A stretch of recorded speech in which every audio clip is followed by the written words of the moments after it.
Marseille est à l'image de sa mère, calme et tranquille quand tout va bien, mais agitée et rebelle quand le vent des inégalités souffle au-dessus d'elle.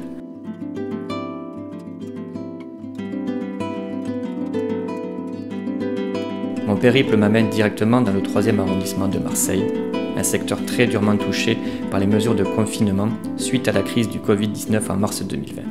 Mais c'est dans la difficulté et la douleur que l'homme sait se montrer noble et digne. J'ai assisté à un magnifique élan de solidarité dans cet arrondissement, là où l'État et les pouvoirs publics ont failli, des associations, des habitants, des collectifs ont pris le relais, s'occupant des distributions alimentaires et des problèmes administratifs des plus démunis. Mon odyssée sera guidée par les questions des enfants de la fraternité sur ce que peut être la solidarité. Comme un symbole qui se transmet entre les générations, la flamme de la volonté du 3e n'est pas prête de s'éteindre. Par exemple, c'est une dame qui aide les gens qui n'ont pas à manger ou à boire. Et pendant le confinement, il y a des gens qui venaient avec des caisses, avec de la nourriture et tout, ils donnaient aux gens qui en avaient besoin. Du bénévole, c'est quand quelqu'un veut travailler, mais en retour, il n'a pas besoin d'argent.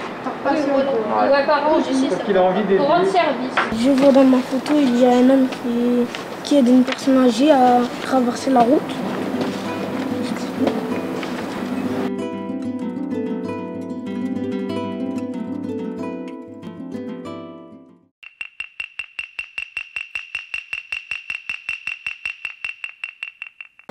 C'est quoi la solidarité?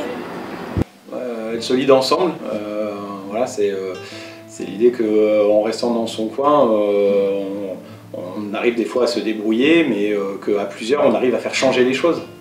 Au moment du confinement, on a donc été interpellé par les habitants et puis donc par le collectif des habitants organisés, parce qu'effectivement, on se rendait bien compte que les habitants n'allaient pas pouvoir certains sortir, soit parce qu'ils craignaient le virus, soit parce qu'ils étaient personnes vulnérables, personnes âgées ou avec des problématiques de santé, soit parce que les questions administratives, notamment personnes sans papier, qui craignaient du coup les contrôles renforcés avec les questions d'attestation. On se rendait bien compte qu'il y aurait une difficulté à pouvoir aller faire ses courses, à pouvoir circuler dans le quartier. Et donc on s'était dit on va faire un système de compagnonnage où un habitant, une famille se met en lien avec une autre famille et s'entraide. Il y a les personnes sans papier avec un bail, ceux qui ont des procédures d'expulsion et ceux qui n'ont ni bail, ni papier, etc. Et donc tout ça, après, ça va être d'autres solutions à trouver, sachant que pour ceux-là, personnes sans papier avec bail, il y a une possibilité d'aide avec la MDS et avec l'aide d'urgence de la Fondation Abbé Pierre. Non, il ne restera que 2 colis, c'est tout. On les laisse là. On va donner 2. Et il y a ces 2 familles-là. S'ils viennent. Sinon, on les appelle, je donne le contact à Issa, qui t'envoie leur contact, tu les appelles. J'ai pas le portable aujourd'hui. Okay. Il vaudrait mieux que ça soit donné. On va pas les garder là pendant une semaine. Si on peut avoir le numéro de téléphone, on peut appeler et leur donner, oui. Et Pierre-Olivier, qu'est-ce qu'on se dit? Alors, moi, je voulais juste contacter Banlieue Santé pour savoir la semaine prochaine. Est-ce qu'il faut qu'on se trouve un moment pour discuter de ça collectivement sur si toi tu as envie que ça s'arrête ici? Non, nous on avait dit qu'a priori en juin s'il y avait besoin on pouvait continuer à prêter le terrain. En juillet on pourra pas parce qu'on a les enfants du centre de loisirs. Ben oui, on a rencontré Aïssa, on a rencontré aussi Stéphanie, Valérie plutôt. Au fait, je connais pas trop les noms mais bon ça va. On commence à connaître du monde, des bénévoles aussi. Il y a eu beaucoup de difficultés avec justement les familles parce que bon, pour la plupart ils n'avaient pas trop d'informations à savoir vers où se tourner, du fait également qu'il y a eu quand même pas mal de dispositifs qui étaient fermés, donc du coup c'est comme si tout leur est tombé dessus, donc justement ils ne savaient plus par où passer, comment faire, donc et du coup, voilà, il était question de les accompagner à ce niveau-là, de les orienter auprès des dispositifs existants, de les orienter auprès des associations qui font de l'aide alimentaire, nous-mêmes. Donc, j'ai récupéré 2 fois le panier alimentaire et j'ai récupéré aussi des couches. Ça m'a fait plaisir, voilà, des couches pour le bébé, parce que j'ai pas pensé à ça, je m'attendais pas à ça. Voilà. Et le chèque aussi de 10 €, c'était sympa aussi. Ouais. C'était un peu de l'espoir. Ouais. Il y a quelqu'un derrière nous, c'est ça.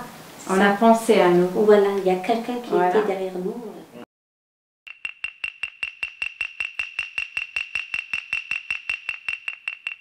Comment vous faites pour avoir des colis alimentaires? C'est quoi votre truc?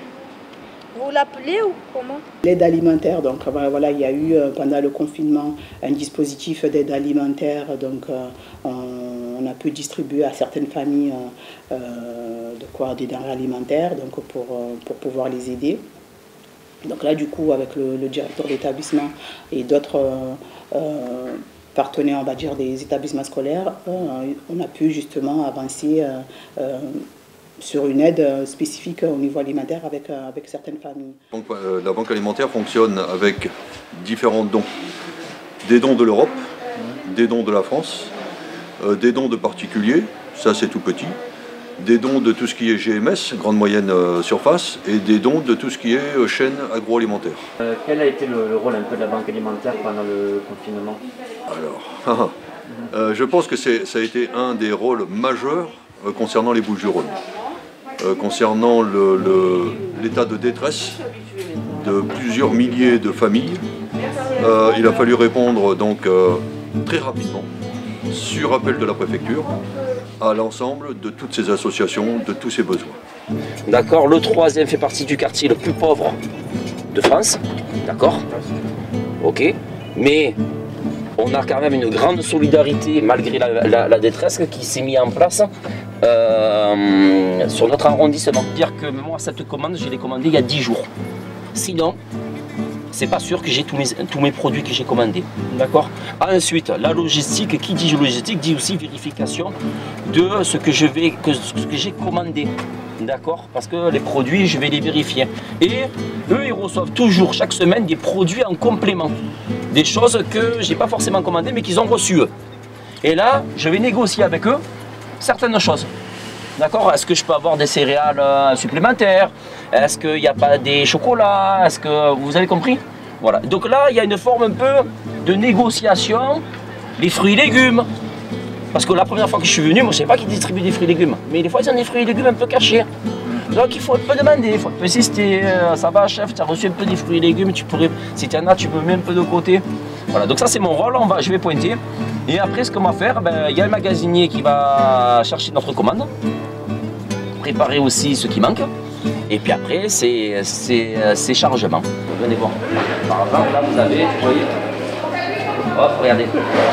Là, vous avez le monsieur, ça c'est pour nous. Il est en train de préparer notre commande. Oui, ça c'est pour nous. Hop, très bien. Là, il est en train de préparer. C'est des fruits. Je m'entends là, tu veux? Moi, merci. S'il vous plaît. Ashraf, tu peux me compter le nombre de lait, s'il te plaît, le sang? Merci. Ok. Nous, il y en a un qui va me prendre une feuille, un stylo, et lui, il va compter ce qu'on charge. Est-ce que c'est bien d'accord? Comme ça, on ne perd pas de temps. Tu prends un stylo. Ok. Oui, mais tu prends Hachimanka. Hachem. Prends les glacières, le sang. Glacière, oui, tu le connais celui-là, non?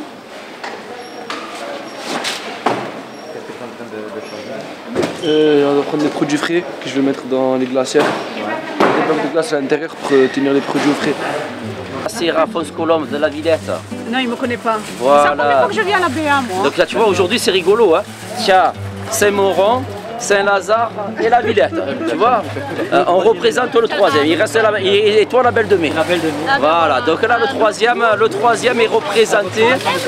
C'est ça, est représenté pour la solidarité. Voilà, une des problématiques, c'est ça. C'est que même avec la meilleure volonté là, des bénévoles, des associations et tout, les marchandises vont de moins en moins. C'est plus alimentaire. C'est ça. Donc ça a des conséquences pour tout le monde.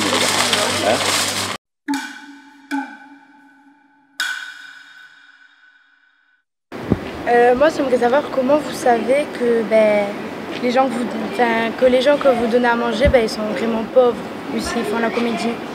Donc déjà, nous, c'est une maison pour tous implantée au cœur du quartier, c'est-à-dire on connaît très bien le public, les gens qui habitent le territoire, parce que voilà, on travaille régulièrement avec eux, donc on connaît un petit peu leur situation. Donc la difficulté déjà de répondre aux besoins de tout le monde, c'est un besoin très urgent, mais malheureusement, c'est pas toujours bien pris par les personnes. Parce qu'en gros, pour eux, on essaie de les priver de cette aide, sauf qu'à un moment donné, il faut qu'ils arrivent à faire la différence. Si une aide, c'est pas indu. Certaines personnes, pour eux, c'est vraiment indu. Sélectionner les gens par des critères qui ont été définis non seulement par une personne, mais par tous les partenaires sociaux qui sont sur le quartier, qui connaissent très bien les gens. Même pour nous, les salariés, c'était très très dur psychologiquement à le vivre parce qu'on était dans l'obligation de refuser alors que c'était pas l'objectif.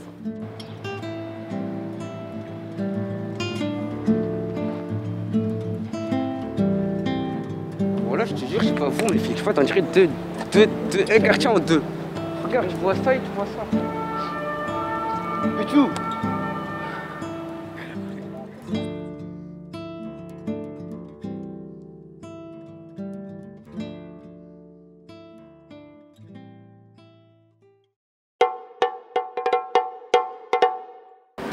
Bonjour, je m'appelle Romaïssa.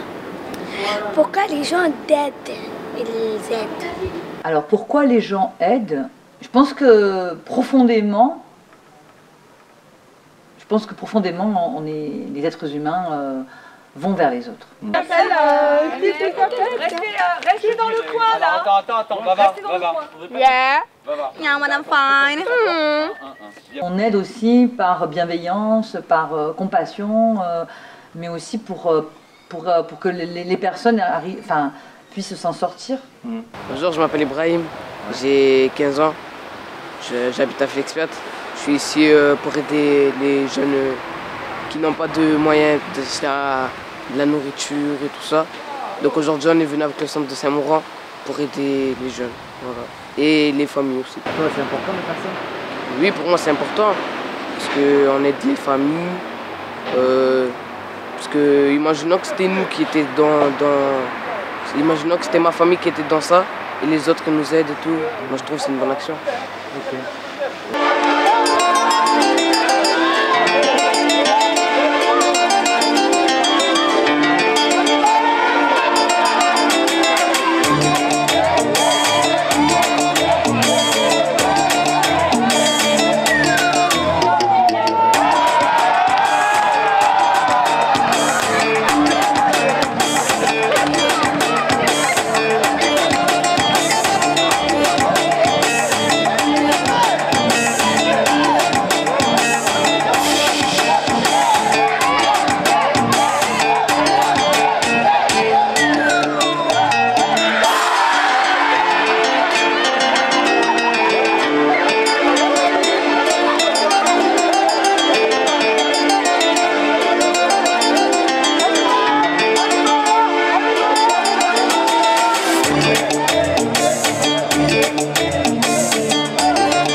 Je m'appelle Kaina et j'ai 10 ans. Pourquoi de l'art dans la solidarité? On s'est dit qu'il fallait peut-être que ce soit nous qui sortions faire du théâtre ailleurs que dans les scènes de théâtre. On avait mis en place un feuilleton de rue où les gamins avaient écrit une fiction qui frotte un petit peu avec la vraie histoire de Marseille et la situation sanitaire et sociale avant la crise. Surmontez l'œuvre politique, la commune vaut bien mieux que vous. Elle a sauvé la République.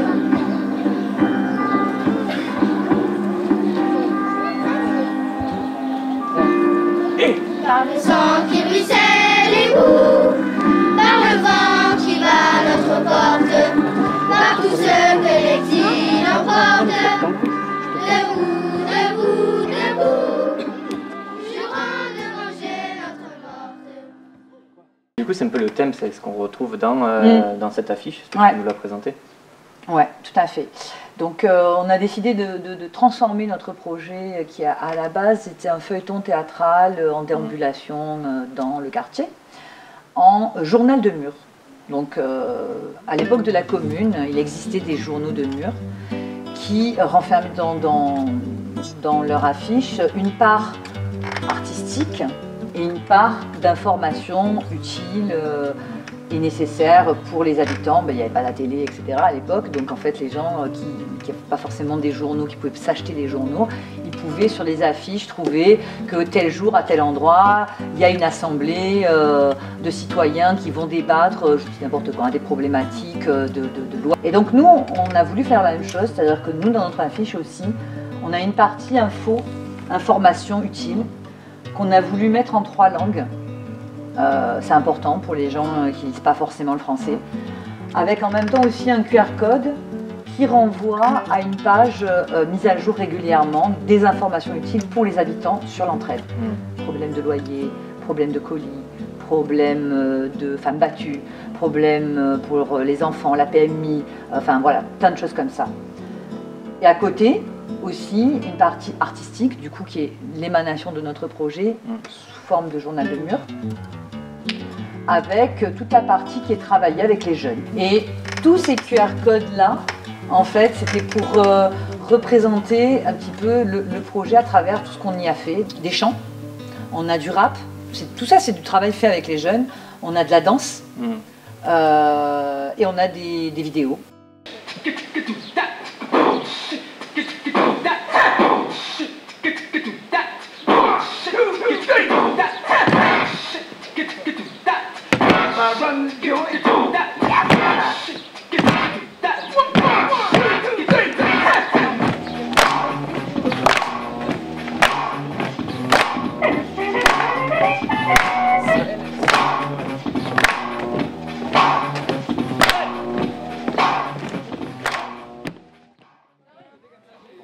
Quoi, ça me filme là? J'ai parti à 17h, mais hein? Ah, une faute? Ah non, ah oui, c'est vrai. Mais ça a allumé le truc là, non? Ah ouais, ça clignote ça?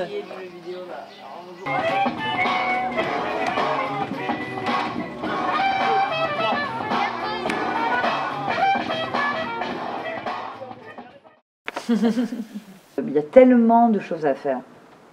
Mais en même temps, on ne peut pas se substituer aussi au pouvoir public. C'est pas possible. On est obligé de faire tout en disant c'est pas à nous de le faire pour certaines choses. La solidarité, bien sûr qu'il faut qu'on la maintienne, et ça, on n'a pas besoin des pouvoirs publics pour être solidaire. Et pour, de toute façon, ici, ce travail sur le quartier, entre les voisins, voisines, tout un travail de veille, de savoir comment vont les gens, de quoi ils ont besoin, quelles problématiques ils ont. On n'a pas attendu ni les pouvoirs publics, ni le Covid pour développer ça dans le quartier, puisqu'on était, le but du CHO, c'est de créer un syndicat d'habitants. Peut-être entre parenthèses, malgré que le corona a tué beaucoup de monde, dans les EHPAD, dans tous les endroits, dans le monde entier, mais entre parenthèses, on peut dire aussi merci corona. Peut-être je peux le dire moi, mais pas vraiment dans le vrai sens, mais parce qu'il y avait pas mal de choses qui a changé. On dirait que c'est un changement d'un monde autre. J'ai l'impression que, comme s'ils voulaient effacer la génération d'avant, et ça c'est la nouvelle génération qui est en train d'apparaître. De voir des jeunes qui, les pauvres, et ils sont là pour vous, alors qu'ils ne vous connaissent même pas. Je crois que c'est la vraie aide, ça. Est-ce que vous pensez que ce que nous avons fait est assez pour vous, ou vous vous en voulez plus ?